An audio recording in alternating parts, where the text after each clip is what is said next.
sebangsa dan setanah air yang berbahagia.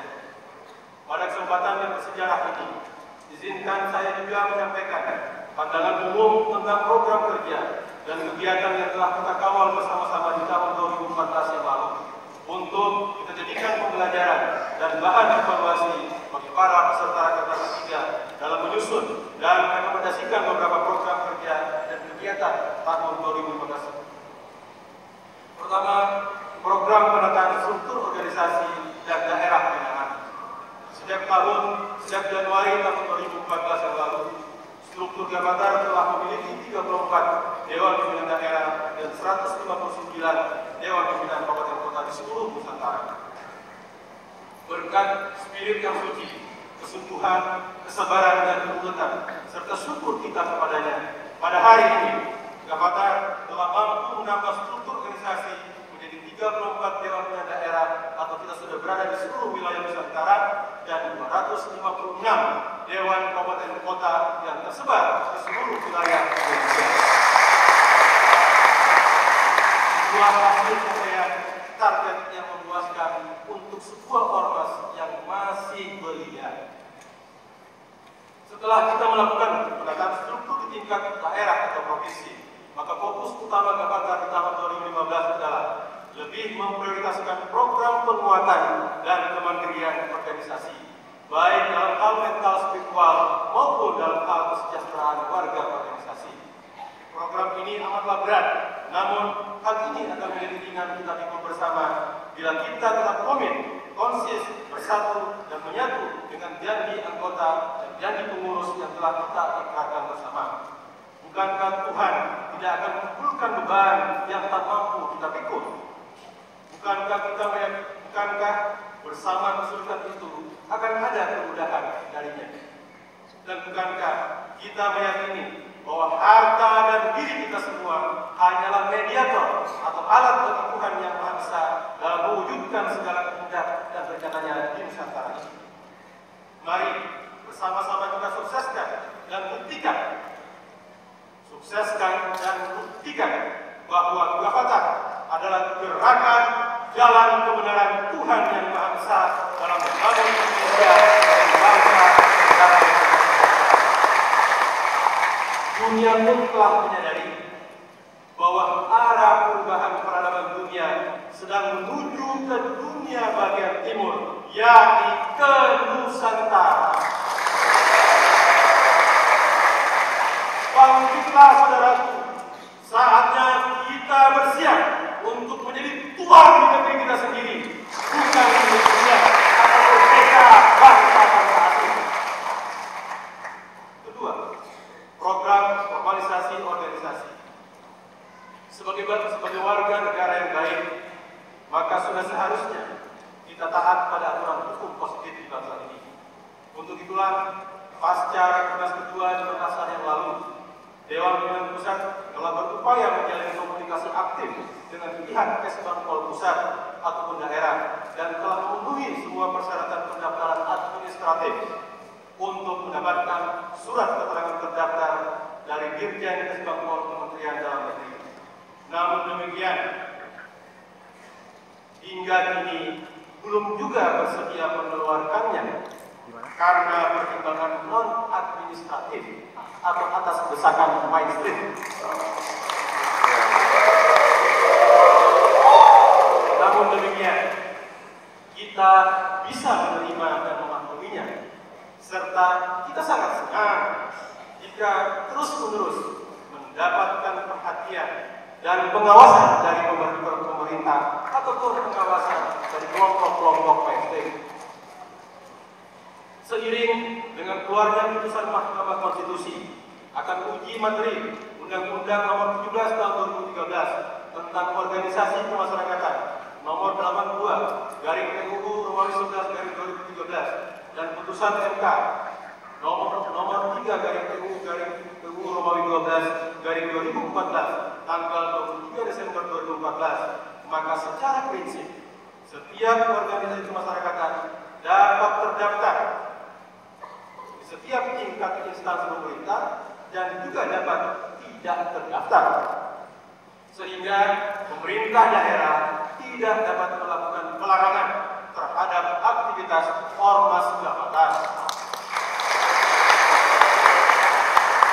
dengan catatan selama kita semua tidak melakukan kegiatan yang mengganggu keamanan, ketertiban umum, dan melakukan kegiatan yang melanggar hukum. Hal ini juga diperkuat oleh Surat Edaran Dirjen Kesbangpol Kemendagri nomor 220/010/Kesbangpol tertanggal 16 Januari 2015 yang lalu. Dengan demikian, kita Gerakan Pajak Nusantara baik di pusat maupun di daerah akan tetap berusaha, sekali lagi tetap berusaha untuk melakukan pendaftaran kembali secara resmi pada Kesbangpol pusat ataupun daerah.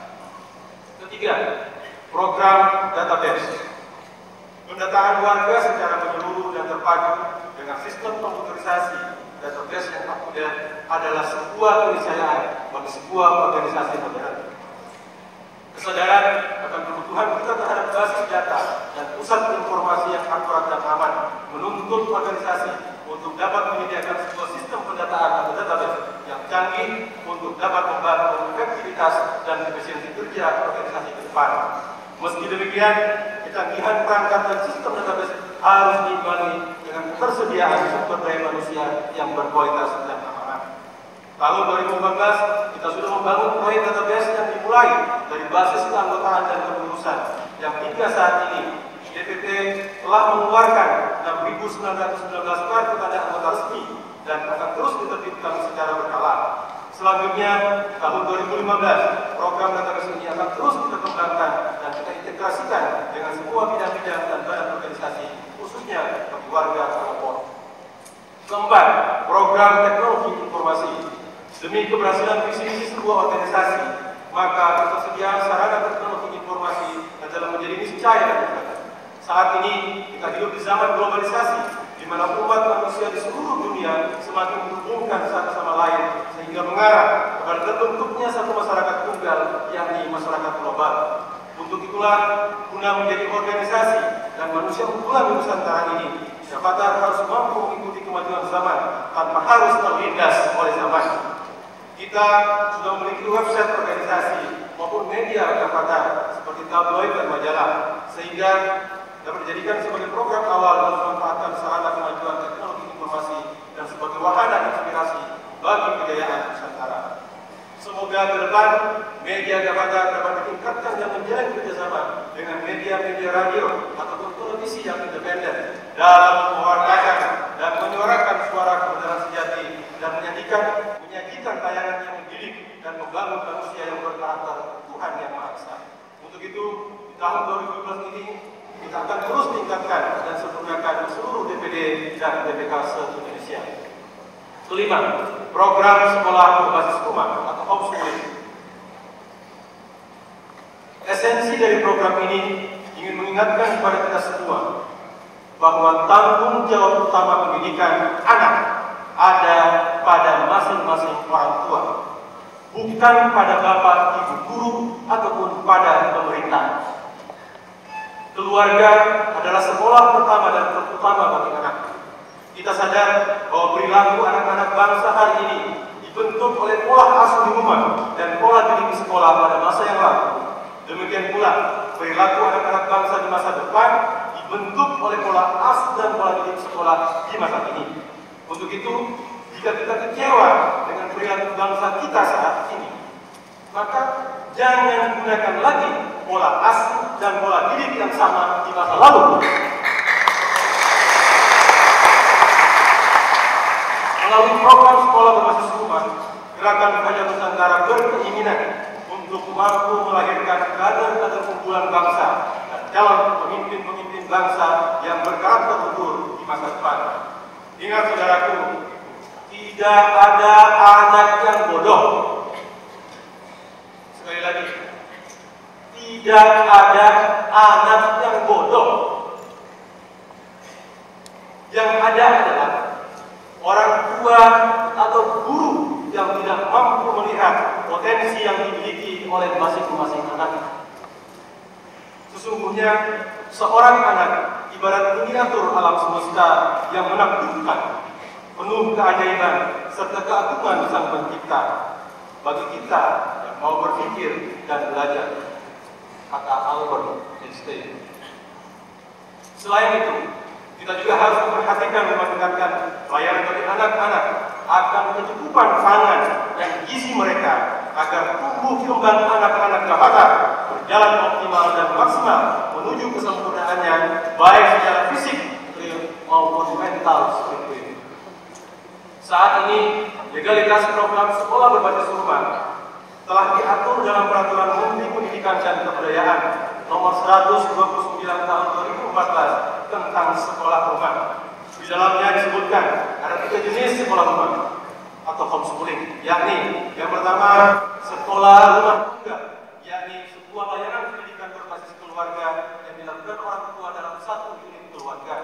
Yang kedua, sekolah rumah majemuk, yakni sebuah layanan pendidikan berbasis lingkungan yang diadakan oleh orang tua dari 2 atau lebih keluarga dengan kegiatan dan pembelajaran bersama-sama. Dan yang ketiga, sekolah rumah komunitas, yakni kelompok belajar berbasis pada gabungan sekolah rumah majemuk yang menyelenggarakan pembelajaran secara bersama-sama. Di tahun 2015 ini, program STR Sekolah Berbasis Rumah harus terus kita tingkatkan kualitas mutu programnya dan melengkapi beberapa sarana dasar bagi para orang tua yang kurang mampu. Bantuan para pos-pos bimbel dan juga upaya pembentukan PKBM di masing-masing kabupaten kota. Karena itu, kinerja Badan Pelaksana Program SPR pusat dan daerah harus lebih ditingkatkan dan terus berkoordinasi dengan bidang-bidang terkait. Keenam, program Kampung Pancasila. Sebagai bangsa yang telah bersepakat menjadikan Pancasila sebagai dasar negara, maka adalah ironi jika kehidupan masyarakat bangsa ini jauh dari nilai-nilai Pancasila, bahkan berkiblat pada nilai-nilai Barat, nilai-nilai Timur, ataupun nilai-nilai Timur Tengah. Lagu kebangsaan Indonesia Raya mengamanatkan pada kita bersama, bangunlah jiwanya, bangunlah badannya untuk Indonesia Raya. Hal pertama yang harus dibangun adalah jiwa masyarakat bangsa Indonesia ini. Dengan program-program Pancasila, Gavatar ingin ikut serta membangun secara aktif, ingin membantu pemerintah untuk menghidupkan kembali nilai-nilai Pancasila dalam kesadaran jiwa masyarakat bangsa Indonesia agar segera siuman dan bangkit menjadi bangsa manusia yang berkarakter luhur dan bermartabat. Untuk itulah, Gavatar harus mampu meningkatkan resonansi kesadarannya akan nilai-nilai luhur Pancasila terlebih dulu untuk selanjutnya mampu mempengaruhi kesadaran rakyat bangsa Indonesia lainnya. Pada tahun 2014 yang lalu, Gavatar memiliki 313 wilayah kampung Pancasila dan diantaranya 115 telah melakukan MOU program yang tersebar di 34 provinsi. Kita harus akui bahwa ada beberapa wilayah yang membatalkan kerjasamanya karena atau lantaran termakan oleh fitnah yang ada di media massa. Di tahun 2015, program Pancasila ini akan kita sempurnakan tata kelolanya dan dipadukan dengan program kedaulatan pangan dan gerakan rumah pangan mandiri.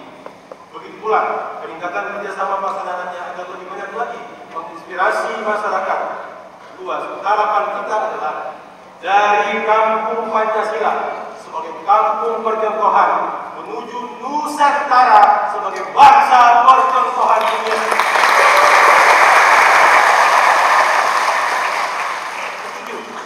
Sistem keuangan terpusat dan terpadu. Masalah keuangan adalah hal yang utama dan mendasar bagi perjalanan sebuah organisasi. Uang ibarat darah bagi sebuah tubuh. Untuk itu, kebutuhan akan darah yang cukup dan halal haruslah dibutuhkan lebih kelancaran dan kelengkapan organisasi. Dengan perkembangan organisasi yang ada hari ini, saya meyakini bahwa kebutuhan akan dana operasional organisasi ke depan tidaklah sedikit. Untuk itu, dengan sistem keuangan terpadu dan yang transparan dan akuntabel, serta didukung oleh tim keuangan yang amanah, kita semakin dapat dipercaya oleh warga dan oleh Tuhan yang Maha Esa, Tuhan yang Maha Kaya. Mari belajar dari sejarah peradaban dunia dan sejarah Nusantara ini, di mana salah satu penyebab keruntuhan, kejatuhan sebuah bangsa atau negara kerajaan adalah karena para pejabatnya melakukan korupsi dan kolusi. Dengan sistem dan kebijakan keuangan yang benar, bersih dan amanah, maka kita akan mampu membangun organisasi yang kuat dan bersih dari budaya korup dan tetap menjaga keberkahan diri kita di mata Tuhan Yang Maha Esa. Selain itu, dalam rangka menopang program organisasi, khususnya program bakti sosial di masyarakat, kita juga sudah melaksanakan gerakan Koin Nusantara. Kita ingin membuka mata bangsa ini bahwa kita mampu berkarya dan membangun jiwa masyarakat bangsa hanya dengan dana koin, bukan dengan anggaran dana miliar atau triliunan rupiah. Begitu pula kita mengajak para sahabat pengurus dan warga yang secara ekonomi mampu secara material untuk mengamalkan nilai-nilai kemanusiaan dan menumbuhkan empati dan membangun solidaritas kita bersama antar sesama warga organisasi. Tentu saja melalui donasi sukarela berupa bantuan program dana kesejahteraan, baik berupa bantuan dana pangan, dana pendidikan maupun dana kesehatan. Hadirin yang berbahagia, dari semua program yang telah kita lakukan di tahun 2014, maka di tahun 2015 ini kita pun bertekad untuk menjadikan tahun 2015 sebagai tahun Bidik Jabatan.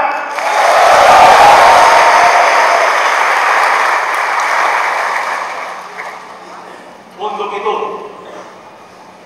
dibutuhkan pembuktian. Sekali lagi, dibutuhkan pembuktian berupa karya nyata dan kerja keras yang harus dibarengi dengan keyakinan, kesungguhan, dan ketulusan. Saya meminta agar program kerja di tahun 2015 lebih difokuskan pada program penguatan dan kemandirian organisasi sebagai program yang utama. Adapun program kerja umum lainnya yang harus tetap kita kawal adalah: pertama, program pengembangan pendidikan sekolah berbasis rumah, kepemudaan dan olahraga. Kedua, program pemberdayaan perempuan dan perlindungan anak. Ketiga, program pelayanan kesehatan dan pembentukan generasi unggulan. Empat, program pembangunan ekonomi, kesejahteraan dan bantuan sosial. Lima, program peningkatan ketahanan dan keamanan organisasi.